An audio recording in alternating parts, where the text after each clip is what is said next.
अस्सलाम वालेकुम स्टूडेंट। आज हम पढ़ेंगे सेकेंड ईयर मैथमेटिक्स का चैप्टर नंबर 7 के एमसीक्यूज़।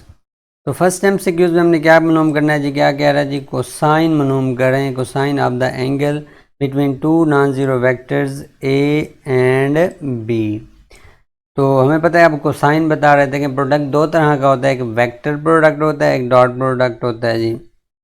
तो जो हमारे पास डॉट प्रोडक्ट का यानी कि तीन नाम होते हैं, स्केलर प्रोडक्ट होता है, एक डॉट प्रोडक्ट होता है, एक इनर प्रोडक्ट होता है हमारे पास। ठीक है जी, कोसाइन की बात कर रहे हैं तो इसका मतलब स्केलर प्रोडक्ट यूज़ करेंगे। तो हमारे पास क्या होता है कि अगर ए और बी हमारे पास दो नॉन ज़ीरो वेक्टर्स हैं तो हम क्या करते हैं, उनका डॉट ए डॉट बी कैसे लेंगे, यानी ए मैग्नीट्यूड लेंगे, बी मैग्नीट्यूड और कॉज ऑफ थीटा। हमें कॉज ऑफ थीटा चाहिए तो हम क्या करेंगे, इसको राइट साइड पे लेके आएंगे। तो कॉज ऑफ थीटा हमारे पास क्या हो जाएगा, A magnitude B magnitude A dot B. तो हमारे पास क्या इसका करेक्ट ऑप्शन क्या आ जाएगा, इसका बी जो है इसका करेक्ट ऑप्शन है। Move to the next question. हमें पी और क्यू दिए गए हैं ऑर्डर पेयर की फॉर्म में दो वेक्टर्स, हमने पी क्यू फाइंड करना है। तो अब ये पी क्यू हैं क्या जी, इनके बारे में जाने से पहले हमें क्या पता होना चाहिए कि position vector of P Q क्या होगा। ठीक है जी, अब जैसे मैंने क्या लिया, एक ओ पी एक वेक्टर लिया, ये ओ पी यानी ये पॉइंट हमने क्या लिया, पी लिया है। ठीक है जी, हम इसमें ऐड कर देते हैं एक दूसरा vector P Q, O P plus P Q को जब हम ऐड करते हैं तो इनका एक रिजल्टेंट वेक्टर आ जाएगा जो कि एक पोजीशन वेक्टर है ओ क्यू। ठीक है जी, जो आपको ग्रीन कलर में नज़र आ रहा है। तो ओ क्यू यानी किसके बराबर हो जाएगा, ओ क्यू ओ पी यानी O P plus P Q हो जाएगा। ठीक है जी, अब हमने क्या करना है, हमें क्या चाहिए, पी क्यू जो हमें क्वेश्चन में दिया गया है। तो पी क्यू फाइंड करने के लिए हमारे पास क्या हो जाएगा, इसका formula O P minus O Q, यानी कि पी क्यू अपनी जगह पे, ओ पी को क्या किया हमने लेफ़्ट साइड पे ले आए हैं, जो फिर हमने रीअरेंज करके राइट साइड पे लिख दिया। तो हमारे पास क्या हो जाएगा, ओ पी। ठीक है जी, तो ये हमारे पास इसका पी क्यू बराबर है O P minus O Q. अब जैसे में पी और क्यू दिया गया है, ठीक है जी, तो पी क्यू किसके बराबर हो जाएगा, O Q minus O P, यानी ये जो क्यू जो मीन सेकंड पोजीशन पे है वो फर्स्ट पोजीशन पे आ जाएगा। इसी तरह पी जो है फर्स्ट पे है तो नेगेटिव साइन लिख के ओ पी लिख देंगे। अब ओ इनको हम लिखेंगे तो मीन हम कैसे लिख सकते हैं, यानी आई जे की फॉर्म में भी हम लिख सकते हैं इनको। तो क्या करेंगे, यानी ओ क्यू आई कंपोनेंट को आई कंपोनेंट से माइनस कर देंगे और जे कंपोनेंट को जे कंपोनेंट से। तो 6 माइनस 2 कितना हो जाएगा, माइनस हमारे पास 4 हो जाएगा और -2 -3 -5 जे हो जाएगा। तो इसमें करेक्ट ऑप्शन हमारे पास जो है वो सी है। क्वेश्चन नंबर 3 हमारे पास है, कहता है ए और बी के हैं दो पैरेलल वेक्टर्स हैं। ठीक है जी, तो ए क्रॉस बी हमने फाइंड करना है कि ए क्रॉस बी किसके बराबर होगा। अब फर्स्ट ऑफ ऑल हमें पैरेलल वेक्टर्स का पता होना चाहिए कि पैरेलल वेक्टर्स हमारे पास क्या होते हैं। अगर दो वेक्टर्स जो हैं वो पैरेलल कहलाएंगे अगर if one of the vector, यानी जो हमारे पास one of the vector can be written in the form of scalar multiple of the other. ठीक है जी, हमारे पास यानी स्केलर मल्टीपल की फॉर्म में अगर आ जाएं तो फिर हमारे पास क्या हो जाते हैं, दो वेक्टर्स पैरेलल होते हैं। जैसे हम इसकी एग्जांपल लेते हैं, u और v हमें दिए गए हैं। तो अब देखें, अगर मैं v को क्या लिख सकता हूँ, v लिखा मैंने, इसमें से 2 कॉमन ले लिया, तो ये जो चीज़ है ये किसके बराबर है, ये u के बराबर है। ठीक है जी, तो फिर हमने क्या किया, v बराबर है 2u के। तो देखें ये हमारे पास v और u दो पैरेलल वेक्टर्स हैं। तो अब हमें पता है, हमने ये देखना है कि ए क्रॉस बी किसके बराबर होता है। तो जब ए क्रॉस बी होता है तो A magnitude B magnitude sine of theta n हमारे पास एक यूनिट वेक्टर होता है।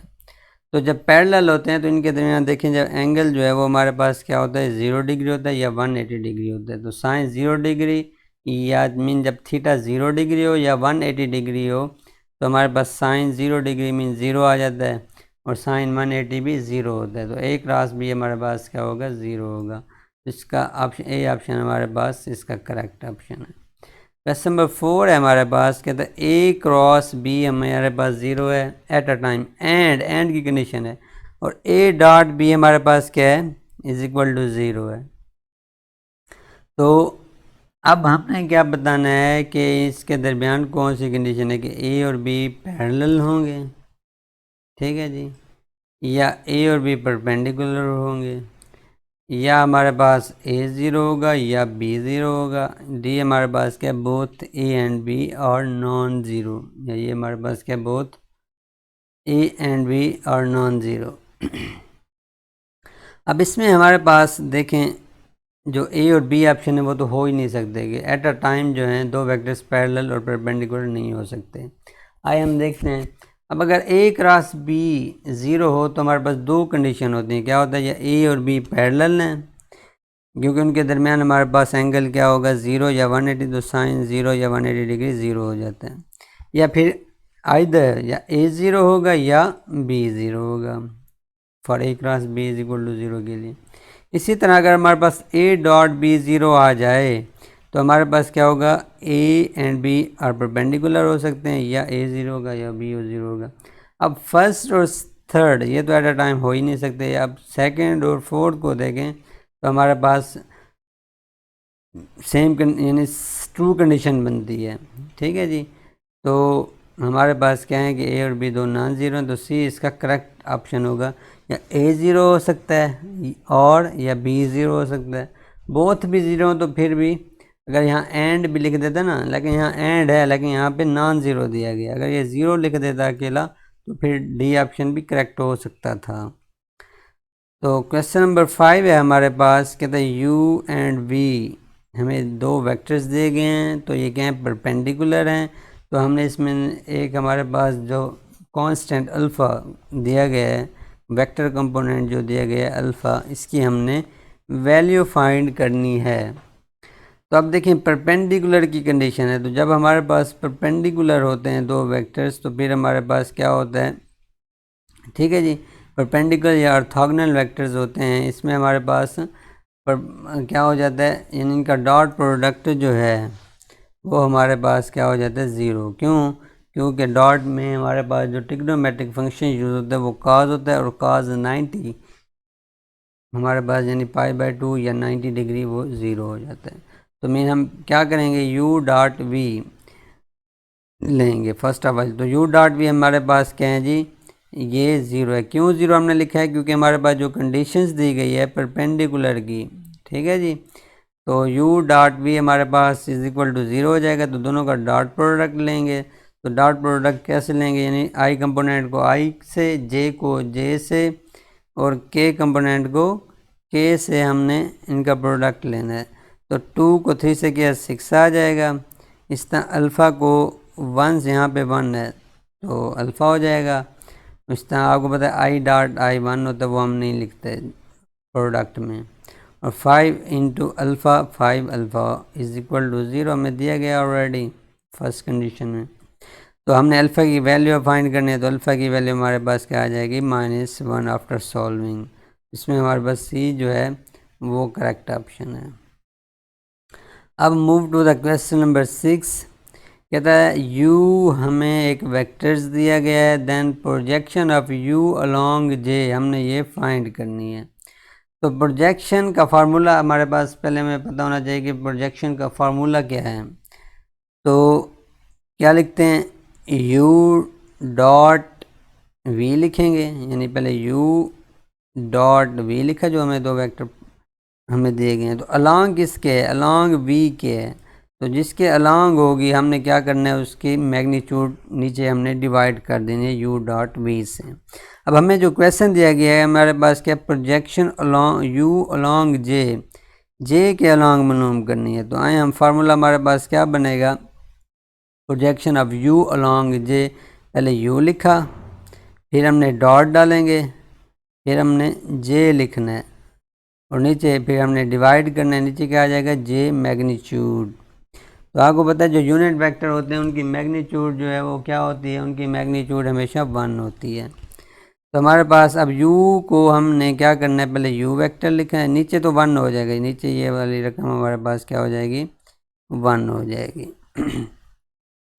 तो अब हमने क्या करना है, पहले u वेक्टर लिखा, फिर हमने क्या लिखा, j वेक्टर।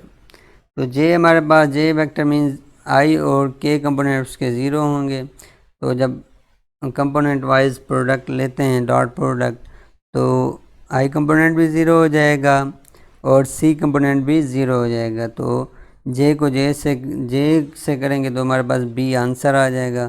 तो a is our correct option. Question number 7 में हमने क्या करना है जी, हमें एक वेक्टर दिया गया है, देन कॉस गामा हमने मालूम करना है। तो कॉस गामा हमारे पास क्या होगा, तो हमारे पास जो डायरेक्शन रेशियोज़ होती हैं उसका हमने फार्मूला यूज़ करना है। उसमें डायरेक्शन रेशियोज़ में होता क्या है कि कॉस अल्फ़ा जो है वो x ओवर आर के बराबर होता है, cos beta y over R के बराबर होता है, और कॉस गामा जो है वो z ओवर आर के इक्वल होता है। तो अब इसमें हमारे पास है क्या जी, हमने क्या मालूम करना है, कॉस गामा। तो कॉस गामा मीन ये वाला फार्मूला हम यूज़ करेंगे z ओवर आर वाला। तो z हमें क्या दिया गया है, माइनस z कंपोनेंट हमारे पास। अब ये हमारे पास r देखें, ये चीज़ जो इम्पोर्टेंट है, r क्या होती है, r वेक्टर की मैग्नीट्यूड होती है। तो फर्स्ट ऑफ ऑल अब r हमने मालूम करना है जी।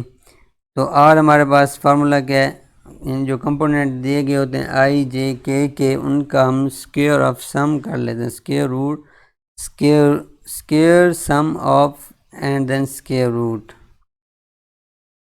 Square root of the sum of the component, उनका हम करेंगे। तो a इसमें 3 है, b 2 है, c -6 है। तो हमारे पास फार्मूला क्या बन जाएगा, और ये मीन 7 आ गया। तो फार्मूला अब इसमें z कंपोनेंट मीन क्या है, z क्या है इसमें, -6 है। तो -6 ओवर 7 इसका करेक्ट ऑप्शन है। तो c is our correct option. तो क्वेश्चन नंबर 8 की तरफ मूव करते हैं जी। हमारे पास एक वेक्टर दिया गया है जिसके कंपोनेंट हमें ऑर्डर पेयर की फॉर्म में दिए गए हैं 0 0 1। तो ये वेक्टर कहाँ लाई करता है, तो अब देखें इस 0 का मतलब क्या है कि x कंपोनेंट जो x एक्सिस पे लाई कर रहा है, ये y एक्सिस पे और ये z एक्सिस पे। तो जब x और y 0 हो जाएंगे तो हमारे पास क्या बनेगा, vector is along z axis. ठीक है जी। अगर देखें ना, यूनिट 0 0 1 दिया गया है, तो x axis and y axis और 0, क्योंकि x एक्सिस और y एक्सिस हमारे पास क्या हैं, 0 हैं। तो z इज इक्वल टू 1 है, तो vector is along z axis. तो c is our correct option. उसके बाद है क्वेश्चन नंबर 9। हमने क्या मालूम करना है, वॉल्यूम ऑफ द पैरेलल पिप्ड। तो इसमें हमें u भी दिया गया है, v भी दिया गया है और w भी दिया गया है। तो आपको पता है वॉल्यूम जो होता है 3 डायमेंशन होता है, और इसमें हम इसका फार्मूला जो है हमारे पास क्या होता है, तो स्केलर ट्रिपल प्रोडक्ट है। The triple product u cross v into w represent the volume of the parallelepiped. ठीक है जी। तो वॉल्यूम का ये हमारे पास फार्मूला है। जब तो इस तरह में अगर दिया गया हो u dot v cross w, अब क्रॉस और डॉट को आप इंटरचेंज भी कर सकते हैं, इसका कोई इशू नहीं है। ठीक है जी। तो उसके बाद हमारे पास आंसर इसका क्या आ जाएगा, हमने क्या डिटर्मिनेंट की फॉर्म में लिखा, u हमें क्या दिया गया है, u का i कंपोनेंट 1 है, u का j कंपोनेंट 2 है और k कंपोनेंट जो है -1 है। इसी तरह हमने क्या करना है, v का लिखना है और w का लिखना है। तो आपको पता है हम इसे कैसे सॉल्व करते हैं, हमने जो रो 1 है इसको हम क्या कर सकते हैं, इसको हमने एक्सपेंड कर देना है। तो जब करेंगे तो जब 1 लेंगे, ठीक है जी, तो ये वाले और ये रो ख़त्म हो जाएंगी, बाकी हमारे 1 हमारे पास आ जाएगा, ये 1, और बाकी हमने इसका क्रॉस प्रोडक्ट लेना है। ठीक है। तो हमारे पास क्या हो जाएगा, +8 माइनस फार्मूले का और -21, तो ये क्या हो जाएगा, प्लस हो जाएगा। अब इसी तरह हमने इसको क्या करना है, एक्सपेंड करना है। ठीक है जी। तो क्या हो जाएगा, हमारे पास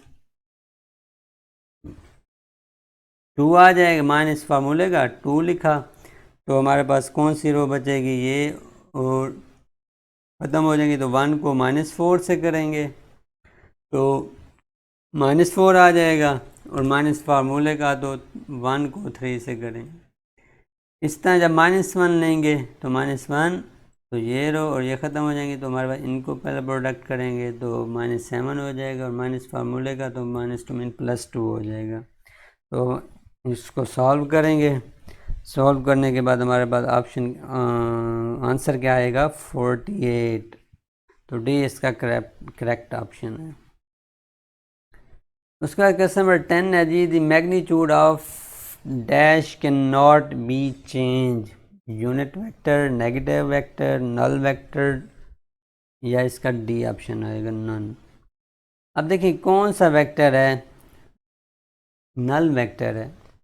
नल वेक्टर जो होता है वो वेक्टर होता है जिसकी मैग्नीट्यूड क्या होती है, vector whose magnitude is 0 is called null vector. इसकी मोस्ट कॉमन एग्जांपल है कि एक हमारे पास रोप हो, रस्सी हो, आप बोथ साइड से उसको खींचें, बराबर की फोर्स लगाएं तो कोई फ़र्क नहीं पड़ेगा। तो जो नल वेक्टर होता है ये क्या होता है, डायरेक्शनल लेस वेक्टर होता है, ठीक है जी।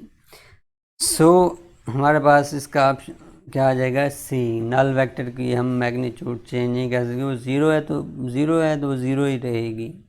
तो thanks by seeing my channel, so please subscribe my channel, and for further video please click on the bell icon. Thanks.